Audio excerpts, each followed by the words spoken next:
Yeah. Why are you nervous? I don't know. I won't edit anything out. Okay, great. Okay. How should I introduce you? It's my friend. I mean, yes, that is correct. Hi, this is my friend. Oh, okay, let me take that one.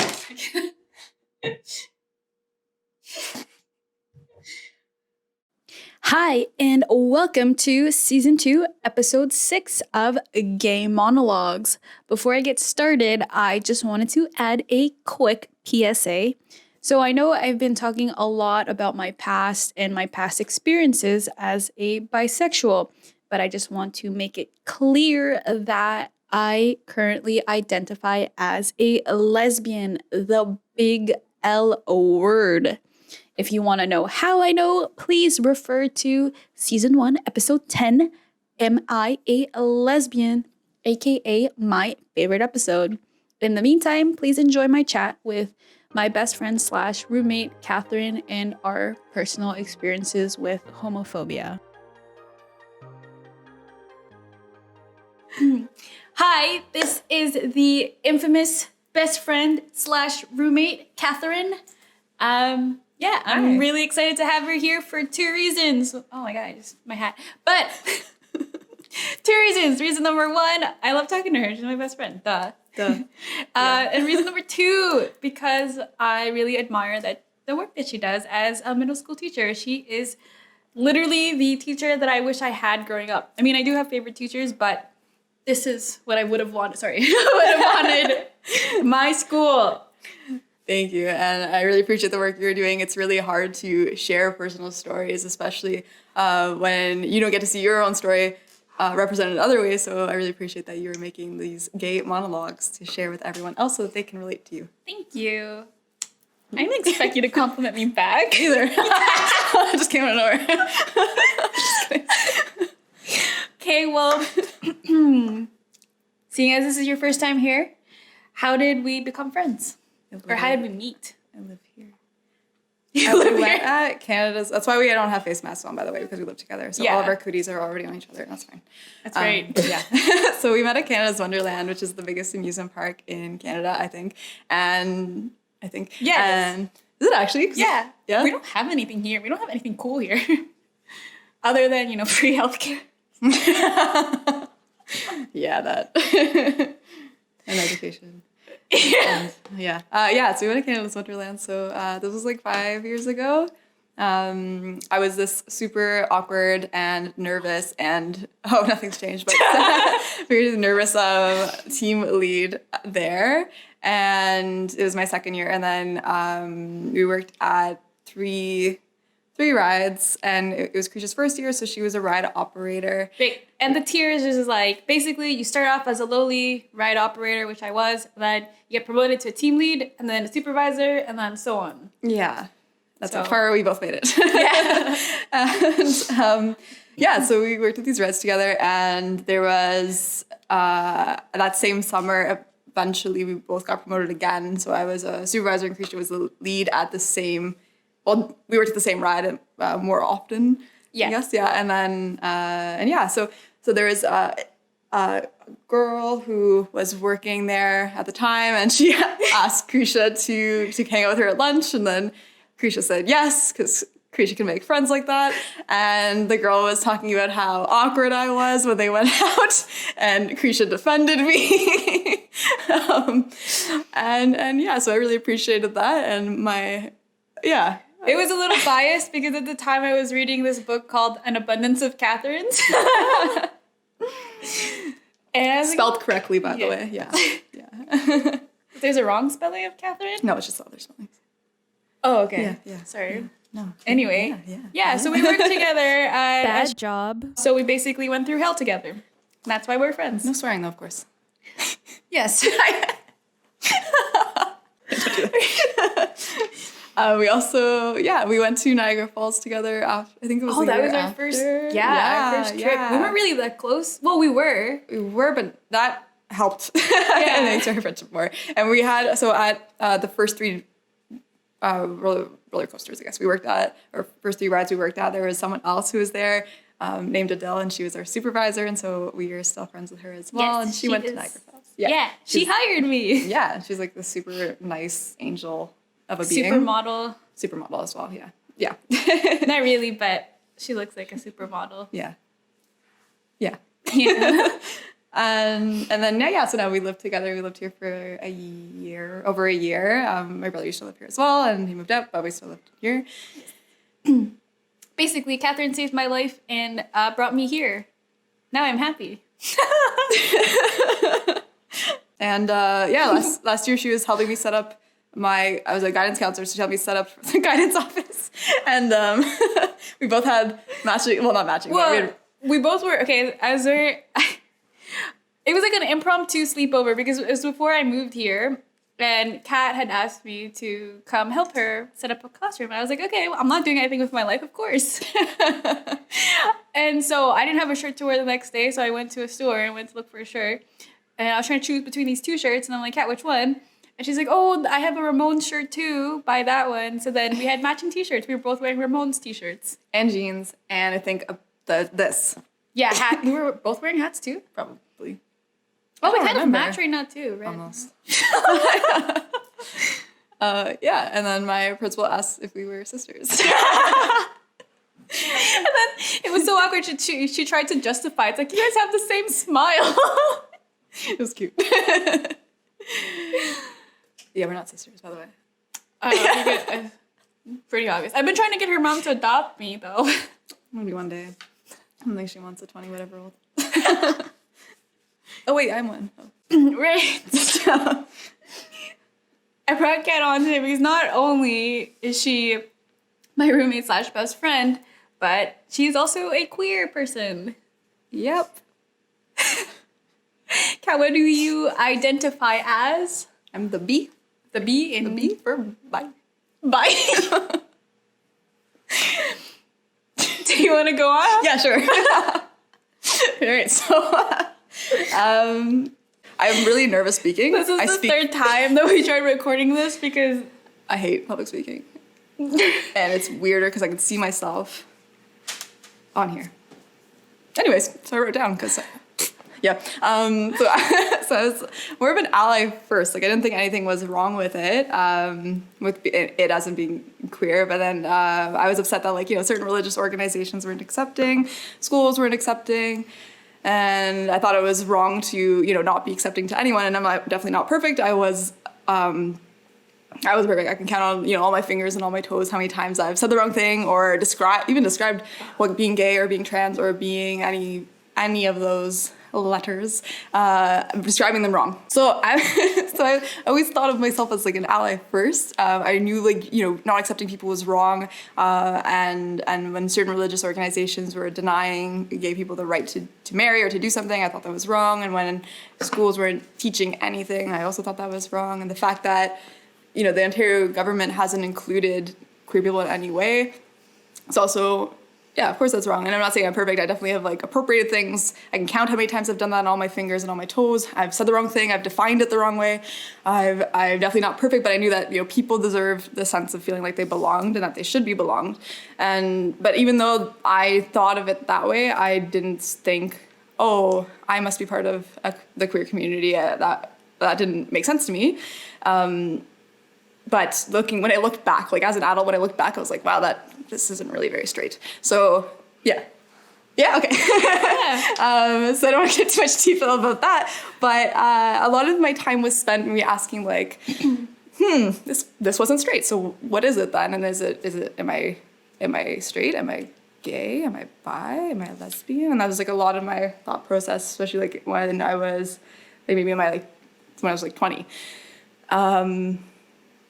And yeah, there's a constant thought oh my God, am I lying to myself? Am I lying to everybody? Am I lying to my friends? Am I lying to the people I'm with or whatever? Definitely went through that too. Yeah, I know.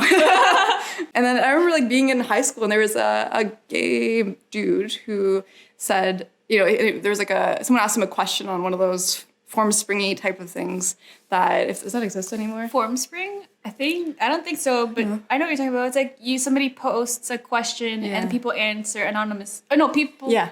People ask you a question question anonymously and then you respond to them. And it was used for just bullying mostly. And I don't know why that was kept for so long.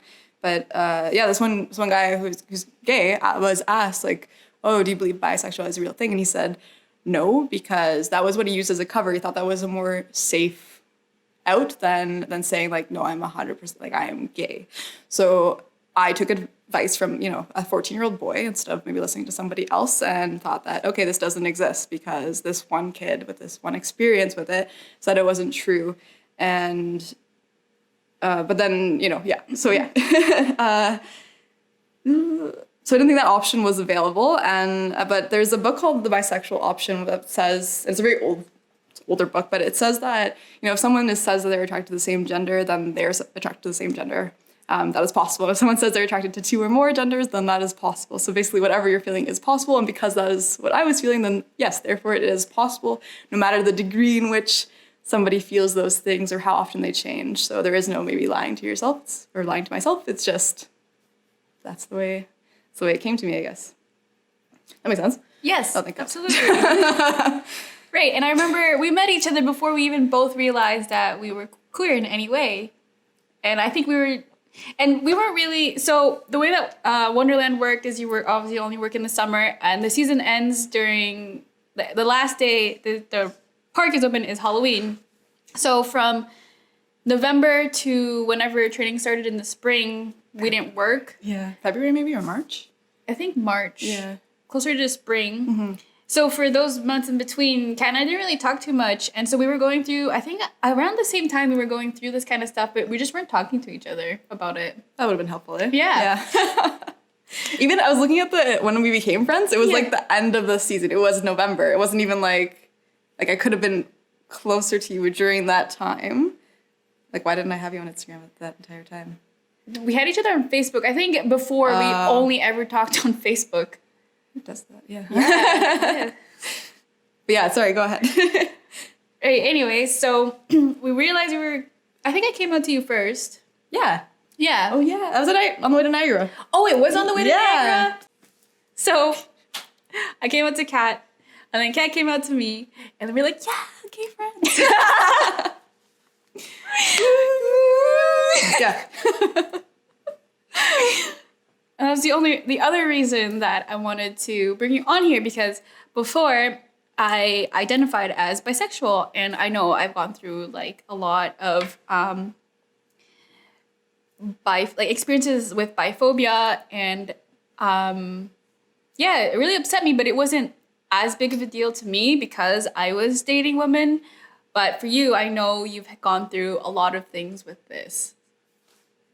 What are some experiences you've had with biphobia? Right.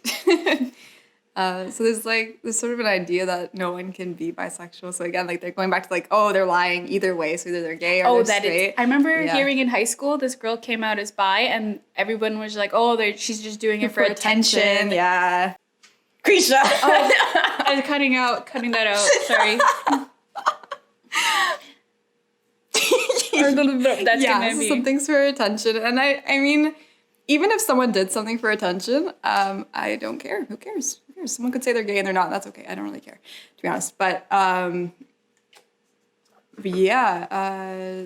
idea that someone would bring that attention to themselves, especially when a lot of it is just negative attention, doesn't really make sense if you're thinking about it that way. Why would someone openly choose to make their lives harder for no reason, right? So that's kind of like the way I think of, this person's doing it for attention. The whole also it goes with the idea that being gay is a choice. Yeah. Yeah, why would I want my life to be 10 times harder?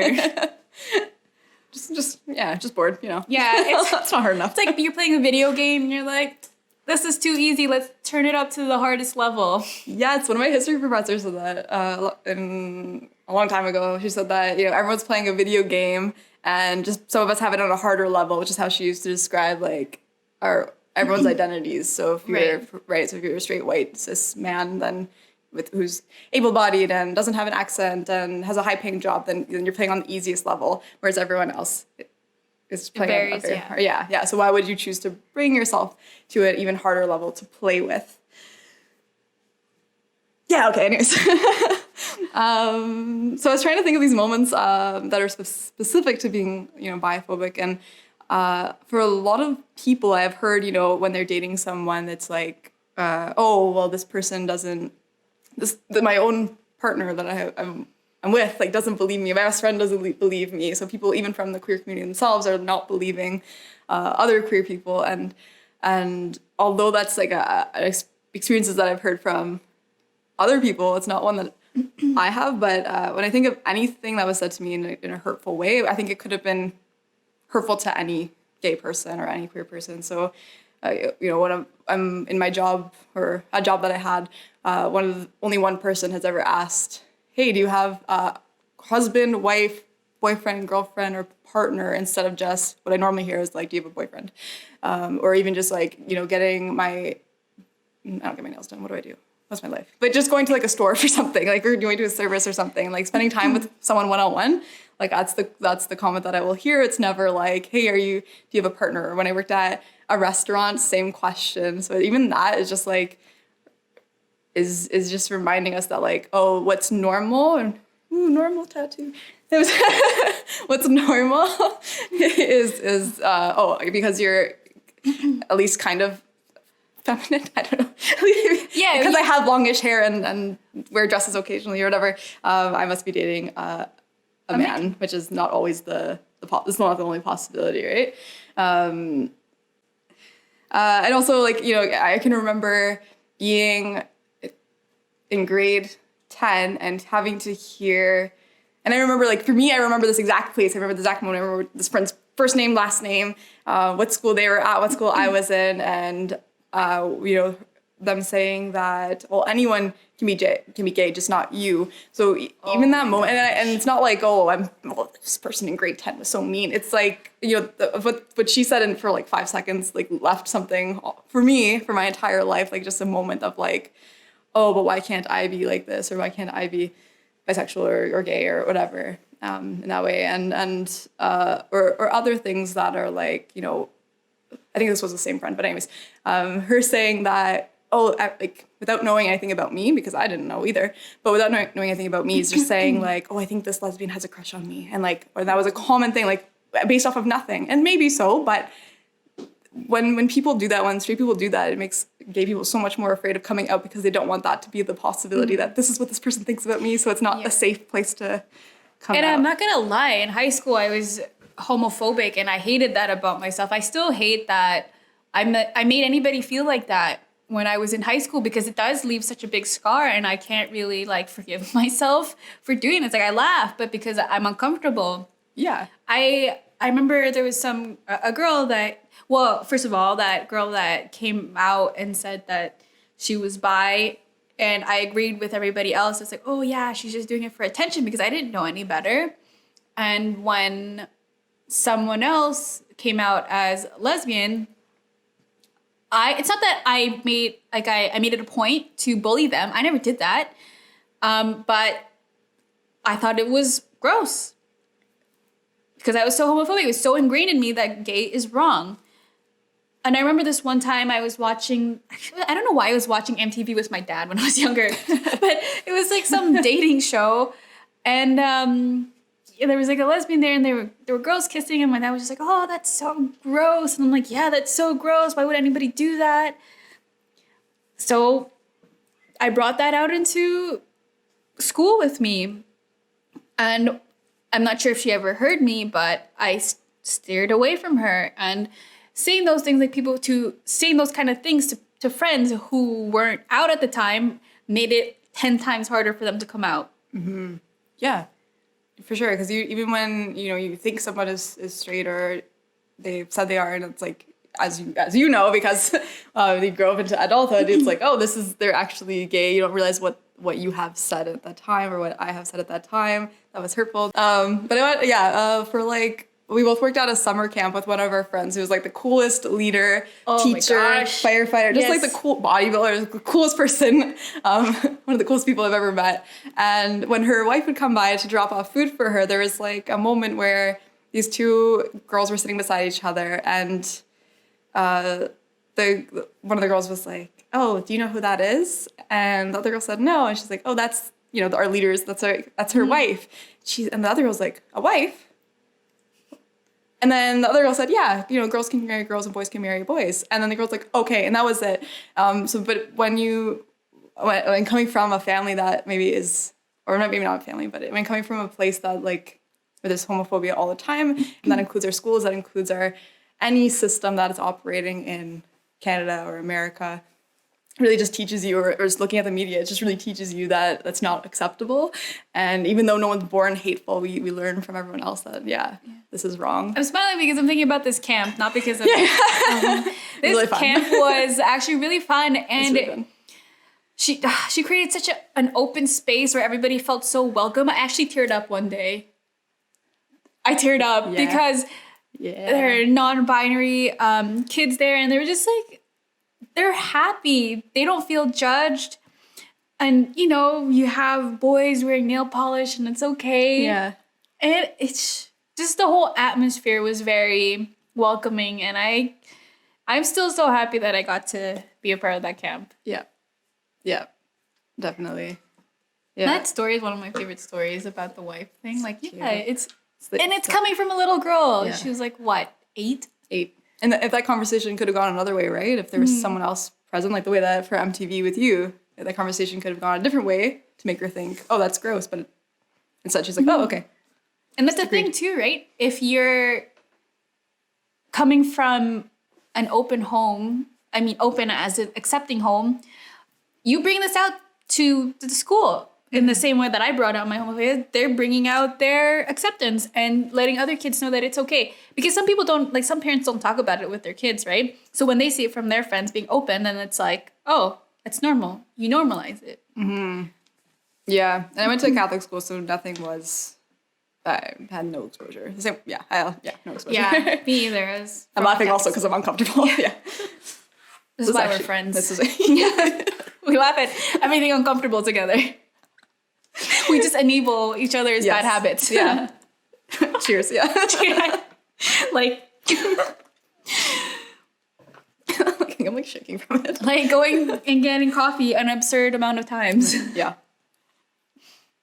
Yeah. Yeah. Right. Anyway, I guess we didn't really talk about any specific things with you about being bisexual. Do you have any specific? No. What? Like, do you ever feel like you're not really part of the LGBTQ community? Yeah, for sure. Megan Falley has like a line in her poem. Megan Falley. We've also about took her workshop because she's cool. Oh yeah. So she has a line in her poem, and it was something about something different, but it was about like her just being straight passing in general, and you know, when she acknowledges that, you know, she's safe in some communities, like walking down the street, she's so much safer than her masculine partner, or is masculine the right word? Yeah, masculine presenting. Fine. Okay, sure. Okay, yeah. So yeah, but she also says like, you know, when I pass as one thing because she passes as straight, she fails at another. So they're almost like failing part of the queer community, or I saw posts like on Instagram aimed specifically for like, when you see a straight looking couple at Pride, don't be mean because they could be trans, they could be bisexual, they could be a bisexual person or two bisexual people in that or whatever. So even that, it's just like, do I belong in these spaces, or am I because I get away with so much because I don't because I get away because I look straight and I didn't even know that was a thing. People are mean to other people at Pride. At Pride, where we're all supposed to be accepting. That's crazy to me. Yeah. Yeah, I don't even know why, because even if it was two straight people, two straight cis people, what's the allies? Yeah, let them have fun. It's a fun event. Why not? Yeah, it's my favorite. And it's COVID now. I'm sad. I know. We didn't get Pride this year. So excited. Yeah. Maybe next year will be extra great. Extra great. Like, obviously, it's okay to make mistakes as long as you continue to learn. But if somebody has told you that you're making a mistake and you continue to do the wrong thing, that is not okay. But my thing was that I pointed out that I did was that I still sometimes forget to ask for people's pronouns, and that really hurts people. And I don't want to hurt people. Mm-hmm. And I think that's the biggest thing I just want to say right now is even if you're part of the LGBTQ2S community, you can still make mistakes. It's still possible for you to continue to learn. You have to keep learning. Like, I can't remember when I said this, but it's our job as a part of this community to learn about each other and respect each other, because if no one else is going to respect us, why would in our own community? It doesn't make sense to me. Definitely, yeah. And even though it's like it's called 2S LGBTQ plus, all those, I need to stop calling them letters, but like all those identities are part of some, like they're, even though they're put together, really, like they're all separate identities that have their own purpose, like their own, they're made for a reason, or they're called that for a reason. But there's like I don't know where I'm going with this. Okay, great. I was just gonna say, like, I don't know, have you seen like the Marsha P. Johnson documentary? Not yet. No, okay. There's like a part where like Marsha was saying that she did so much for like at Pride, or not Pride, sorry, but for protests, she would do so much and to try to help move this just help to move the movement, I guess, just to help make things better for everybody who's queer. And then once gay people got their right to marriage, or they just were treated better, then they kind of just left and abandoned all these trans folks and or non-binary people. And yeah, I think like for a lot of things, because I'm privileged in my gender, because I'm cisgender, then I really should be doing more for everyone, because that will move everybody along, including gay, bisexual, and right. And isn't that crazy? Even in our own communities, we have like a tier of people who have privileges and people who have less privileges, like us being cisgendered and femme passing sometimes. I don't know, it's funny, but it is. It is. I think It is sometimes. depends on my mood. But yeah, we get away with so much more, and even with like in general, when you have privilege, doesn't matter if you're not the most privileged, you still have to recognize that you have privileges. Because everybody does. Yeah. Yeah. We all what? We all do. Yeah, we all do. And it's our job as a part of all these different communities, or even just being freaking human. It's our job to make sure that everybody feels safe and accepted, no matter what the heck these labels are. Because at the end of the day, we're all human. That's the basic label that we all own. It really hurts my soul that even in our community, there are people that are discriminated. And that's why I really want to talk to you today, because I know being bisexual is fun. Yeah, that's the word for it. That's the word I was struggling to remember. Yeah, sorry, you're welcome. Thank you for listening. Don't forget to follow me on Instagram at Gay Monologues. That's GAYMONOLOGUES. Also, don't forget to follow Catherine on Instagram at Miss Big Heart. That's MISS.BIGHEART. I think I spelled big heart right. See you next time, friends. Catch you on Friday.